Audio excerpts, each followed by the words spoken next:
Well, folks, I'm starting the repairs on the panel. Now, I don't know if this is going to work. I really have no clue. What I've done is I've cut off the bad bit, this piece here, and this manky bit that I just did kind of an experiment on, and actually that wasn't too bad, but there was a piece missing here. So what I did is I copied it from the replacement panel I've got, and now I've cut out, excuse me one second, a piece of card and glued it to the main body here. That is not going to be strong enough, so my intention is to use some matting on the inside, and fiberglass matting, and I have a little bit left. I may have to, my fiberglass resin I think is pretty much gone. Yeah, there ain't much there. So I might have enough just to do this one little piece, but I've got other repairs to do, and as I said to you before, what I want to do is soak the cardboard in resin itself, so that'll even be on the other side, which I can then sand down because I'm going to paint the whole thing. Also, my brain cell just died. No, it's still dead. What else was I going to do? What else was I going to say? Oh, the washers. I was going to put washers around all of the holes, and I need something to bond that with, and fiberglass is probably a good idea, or I may use goop. It's just to hold it in place while I do the screws up. So we'll see. Let's see now what happens if I try and take this off. This is yeah, good old Harbour Freight again. My Harbour Freight anvil. I'm going to try and take this off without lifting up the panel, and I don't know if I can, in all honesty. I'm kind of hoping that the paper towel that I've put there will absorb it all, and I don't know. Ooh. Okay. Right, let's just put that to one side. Now, hopefully,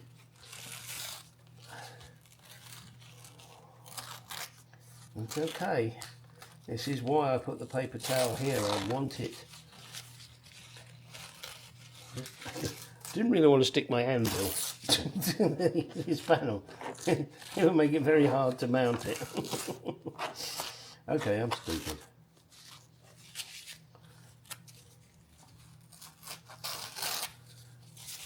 Oh, this is, oops, don't stick it to the bench. This is going as hoped. Now I'm gonna, ooh, geez, the fume's coming off of that. Gotta let that set a little more before I start fucking with it. But that, I think, excuse me, again, show you the other side.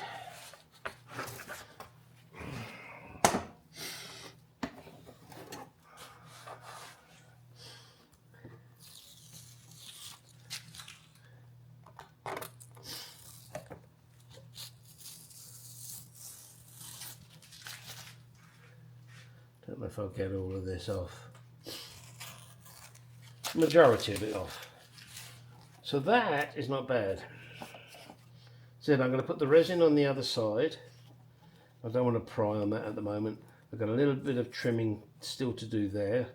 I'll probably just sand that down in all honesty. And then I'll put a little bit of filler in here. And then we'll see what it's like. There are other repairs I need to do, such as this corner here, and I'll probably just take a chunk off, or I may just at an angle, in fact probably at an angle. These, again, I'm not sure how I'm going to deal with that. This is rather strange stuff. And I've got a few dents in here that will need filling, but I won't do that until I've cleaned the rest of this stuff off, and that'll come off with a wire brush. and I'll see if I can push that back out. I probably can't, but it's worth a go. Okie dokie, folks. I'm not sure if I showed you this. I probably did. This is just the ground strap. I found it. I'm going to do something with it to make it more pretty. Not sure what I can do. Need something. Whatever I coat it with needs to be sort of flexible. I could paint it. I could try powder coating it, but I think if I powder coat it, it'll break when I try and put it into the position, and that's not any good. It might not. I mean, it may be worth an experiment to do that. I can kind of, yeah. I'm just trying to think about the best way to do this. Do this to clean it all out and then pull it back to its original shape. I don't know. I'll have to give that some thought. Oh, and one of my subscribers, I think it was Nigel Webb. I'm not 100% sure on that. Wanted me to show him how to, or to do a powder coat piece and show him how I do the powder coating. I may or may not have done this before. So when I do it, those of you that have seen it before or know how to powder coat, then you can just bugger off and not watch it. Okay. All right, I got to go down to the local store, my local parts store, and pick up another fiberglass kit so that I've got plenty of stuff to mess with. Yep. And I got to clean that out. All right, let's go do that, and I will be back.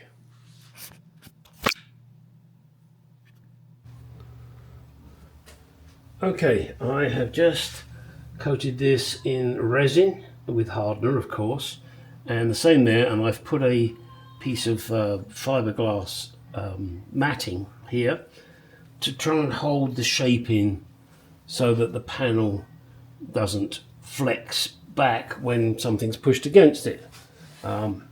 Pushed it out. I got it reasonably close to where I want it to be. Perfection? No, but it'll do.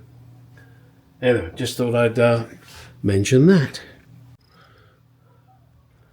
Yes, I know this looks strange, but I wanted to get the dimple in the middle, and the only way to do that is with a ball shape, and I don't have a ball shape, and if I did, I couldn't be balance an upside down anvil on it. So that should give it that extra shape while it sets, and then I'll remove the paper towel. Then I'll be able to cut up this sponge and put it in there. Yippee doo doo. Things I have to do. Right, one of the many things I am doing, and really, yeah, I'm sorry, another bits of video, but hopefully you'll find it interesting. When I turn my engine over, I don't get any oil pressure. That concerns me. I'm not sure if it's the pressure sensor, if it's the pressure gauge. I have no clue. What I've done is I have taken out the pressure gauge, the pressure sensor, and I blew through it with an airline which has about 100 psi.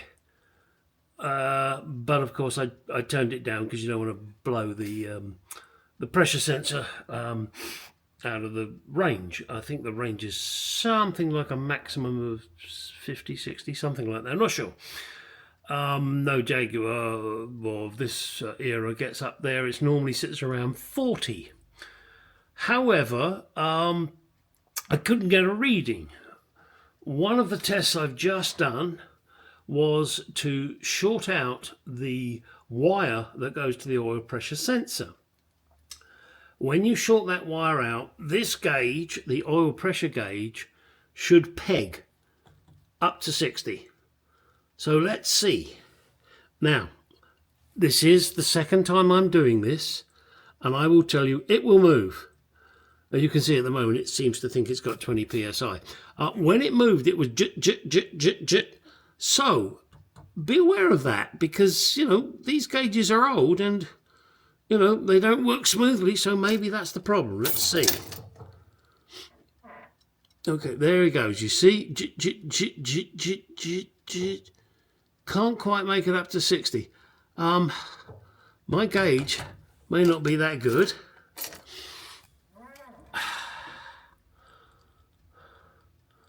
But I really do wish... There, you can see she's moving down slowly. That's good. So, you know, it's saying, hang on, I have no pressure, I have no resistance, I have no reading. I'm going to go back to bed.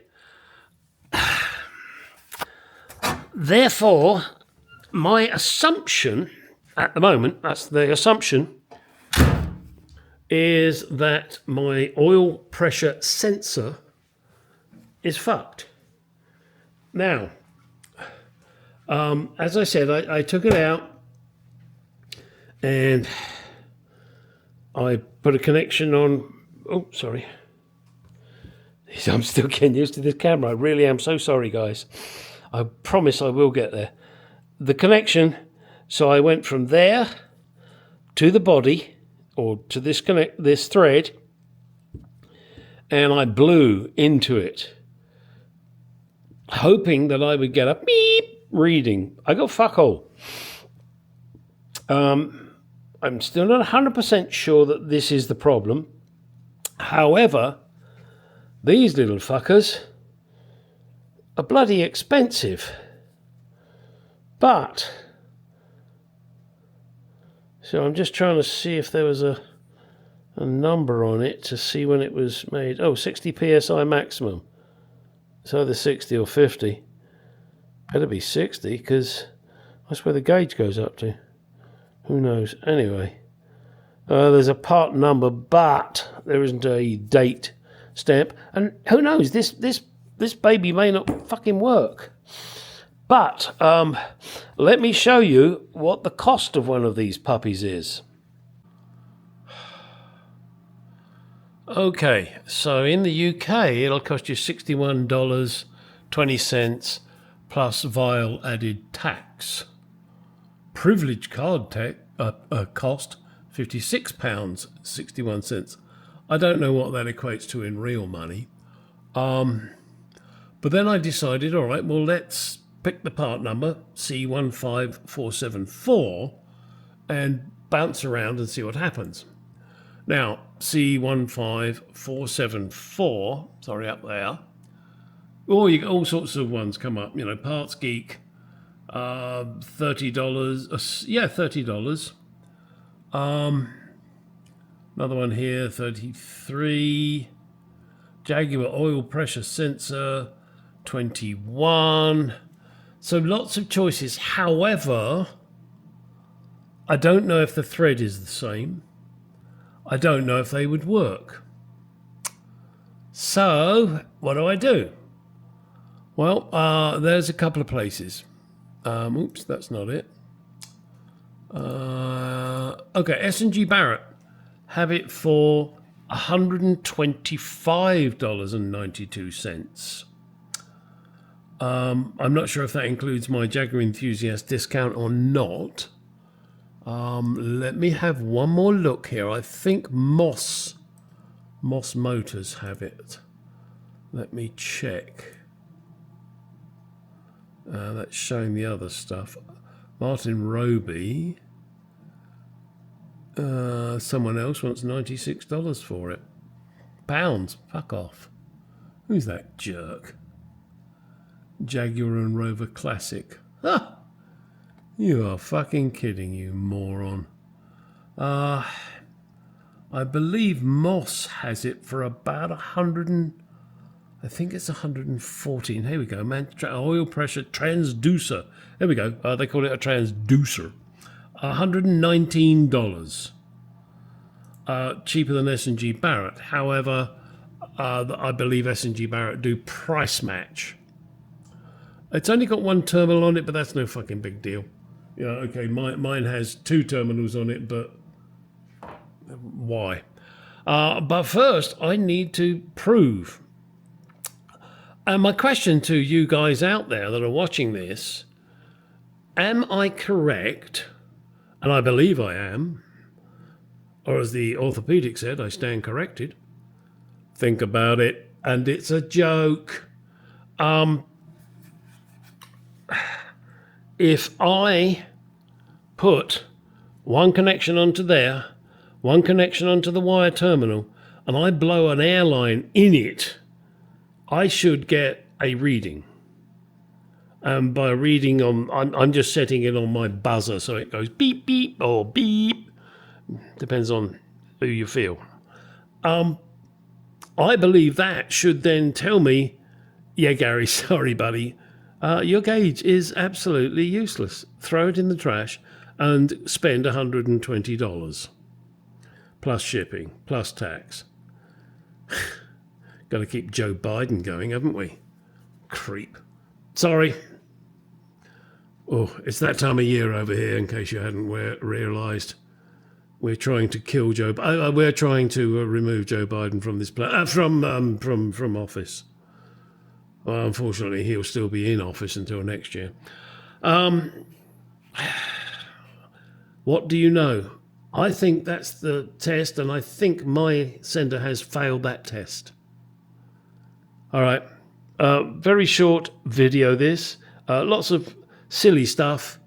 Please do go out in that garage and do some shit, will you? Stop sitting around watching my videos and making inane comments. I'm just kidding. I'm kidding. Who says that? I'm kidding. Can't remember. Doesn't matter. Let's wander over here for a second. Those of you that know me know I'm into motorcycles. Triumph. I have a Triumph Bonneville 1979. It's a lovely bike. I always wanted a 66, and one of a visitor, customer, whatever you want to call him, came the other day. He has had a 1966 Triumph Bonneville that was given to him when he was 10. And he's certainly not 10 now. And it was given to him in boxes. And he built it up into the motorbike. And of course he said he'll never sell it. How's that for a story? All right. Yes, now go. Get in that garage. Go do some shit. I am doing a lot of shit, as you know. Yes, my magical balance. All right, go do some shit. Back in a minute.